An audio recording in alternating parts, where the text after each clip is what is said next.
dikasih damage saat proses inbound di dalam karung dengan order ID sebagai berikut. Terjadi keluar cairan dalam kemasan berbentuk cairan. Akan kami unboxing.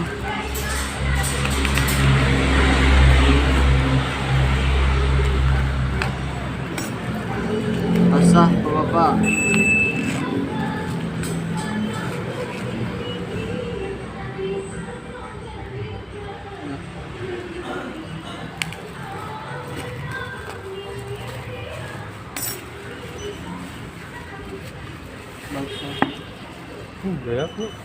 Oh ini kemasan pecah berbentuk kaca Pak di dalam bungkus.